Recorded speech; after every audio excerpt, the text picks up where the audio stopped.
Well, here we go, episode 14 of our Skew Bridge show. This is the banned episode, the one which has spurred the existence and creation of this entire channel to begin with. So, I do actually know why this episode was banned.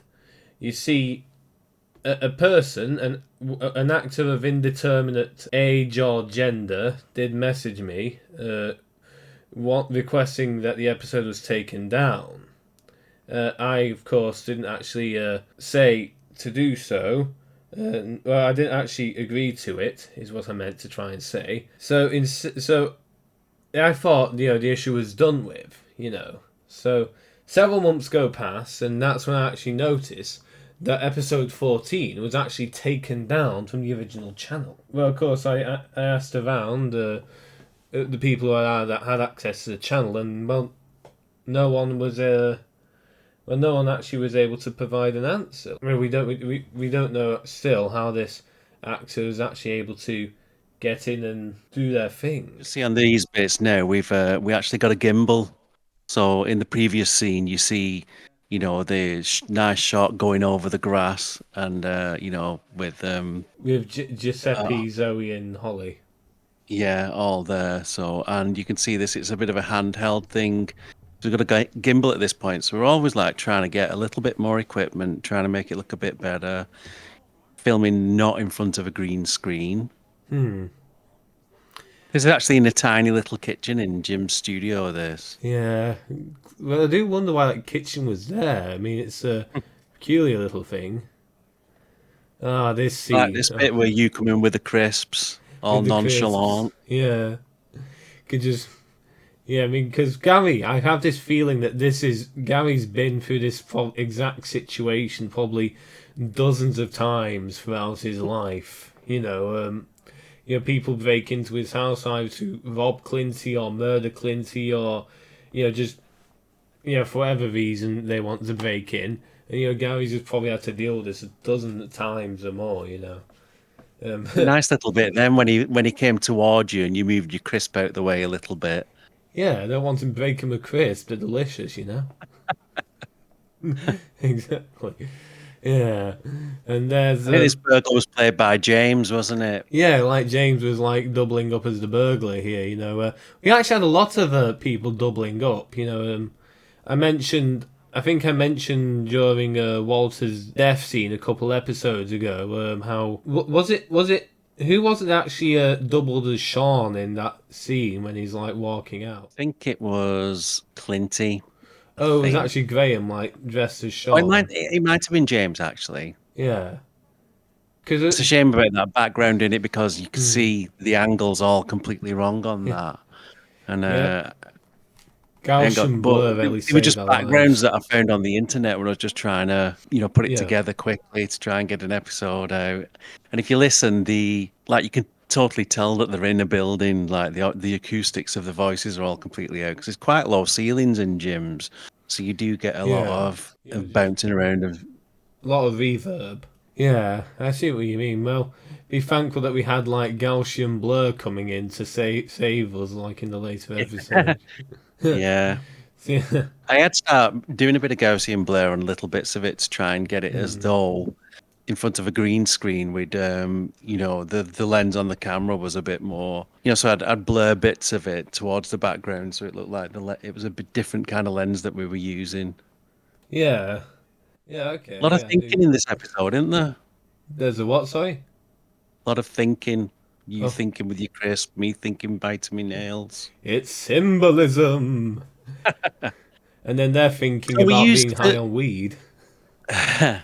So we used for sound, it's called a Tascam DR05X, and it was a little box, and it's a really nice sound recorder, but it is omnidirectional, so you pick up everything. But if you look behind Holly, you can actually see the stand sticking out. Maybe not this bit. No.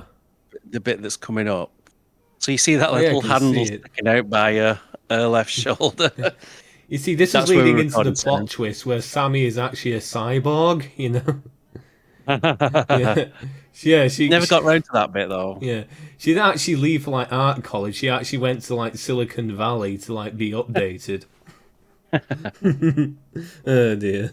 But we did struggle quite a bit with sound quality, and obviously we were just on a street and there were cars going past. Right here, I think we stopped a few times because there were trains going past. That was right next to the train line. Well, I In the think next scene with James and Giovanni, and Giuseppe, sorry, yeah. you hear cars going past, and that was always a struggle trying to get a bit which was good, which the acting was really good, and they did a good take. But then there'd be like a car in the background, so we try and the different sounds. That was always a bit of a struggle trying to mix them. Like Later on, we got like better microphones with a background deck. audio drowning qualities. Yeah, and we got a dead cat and everything, and so the sound was got better as it went on. I'm sorry. I feel like you probably need to explain this for context. We could just tell the audience what the dead cat is. So if you see those huge mics that they have on things, and they have like a big fluffy thing on top of them, it's actually that a big cage which unidirectional microphones go in, and they call it a dead cat because it looks a bit like a dead cat. Yeah, yeah. We didn't. We It didn't wasn't an actually. actual dead cat. We didn't actually murder a dead cat for Skew Bridge. No, no, no, it didn't. No. No. No, you wanted to talk about this particular scene here. Yeah, so this is in the alleyway just outside of gyms. And we had people come in going to the gym, not to gyms, No. all the time. So we had to keep having to stop. These screens here were inside of gyms. Now Andrew's bit here, who plays Rob. Yeah. So obviously we're sat down and the screens weren't big enough to cover Andrew. So there's actually some people behind Andrew actually lifting the screens up. So those screens are being held by someone else. By someone else. Yeah. You see like a bit of a garage behind him. The pebbles of being tall. Yeah, so this is where they mentioned that Scott's gone missing, right? That's where they notice it for the first time. Yeah. Yeah. How The much? episode's a little bit about that because obviously Lucy goes to Graham, well, Clinty and Amelia discuss about Scott and Natalia as well. We struggled with this quite a bit, didn't we? People coming and going, and then coming back, then going again, and people would like tend to just go as opposed to like write me out. So we'd have to come up with storylines for them, and whether to kill them off or not. Yeah, that was always like a quite an annoying thing, really. Because you get that I mentioned this in one of the earlier episodes, but you remember Queenie, like the woman who's going to come in and play Queenie, who's supposed to be Clinty and Gary's sister, but actually turned out to be Gary's mom. Yeah. I actually feel like that was such a genius, an amazing plot twist for Gary's character. And it's just a shame that Queenie's actor just like literally left after the first week. Yeah. I mean, we didn't even get any scenes filmed with her or anything. Yeah, it's a shame. But it happened quite a bit, didn't it? People come, they'd invest in thinking what the character could be, how they'd go in the show, maybe do a week of filming because Jim insisted everybody got some scene, and then that'd be it. That'd be it. They Everyone come appeared back. one time and then Yeah. went off again. I call it like Swing Lee syndrome. Let's just nickname it that for now. Yeah. We had a lot of Swindley syndrome going on. Yeah, yeah, that's it. Right, I thought like the flipping half the sign had gone missing from the salon there for a second. Hang on, I'll just show it again. Like, literally, okay, you just blurred it out, didn't you? Yeah. Because it had, so people wouldn't complain if they saw it and say, you've used our shot without permission and stuff. So I blurred quite a bit of, any identifiable name on it or phone number. And the shop next door, there's a corner shop next door. I blurred that out, and Yeah, yeah. Well, I suppose you have to avoid copyright, which is unfortunate. Well, here we are, salon again. this salon was just picked off the internet, just a photograph. Just another one. Yeah, looks like an Apple shop, really. Yeah, it does. I suppose that's like kind of the point. Like, there's a Ryan's shop used to have a lot of soul in it, but then all of a sudden it's all gone because of Harriet. So where did like Ella get off to? Like, she was shaping up to be a proper villain in the show, and then she just jumped ship as well. And it wasn't full on Swindley syndrome, Yeah, but no. there was a little bit of on and off Swindley syndrome. So she was in it, then went away, then came back again. So we'd have to like write her in and write her out again. Yeah, that's yeah. At least we were actually able to write her out. That's the thing. Yeah. I don't think we ever got to the bottom of what happened to Scott, did we? No, like, is he dead or I don't is think he it ever alive? came out what had happened to where he'd gone or. Yeah. What? Yeah. I mean, where did he come from? Where did he go? No.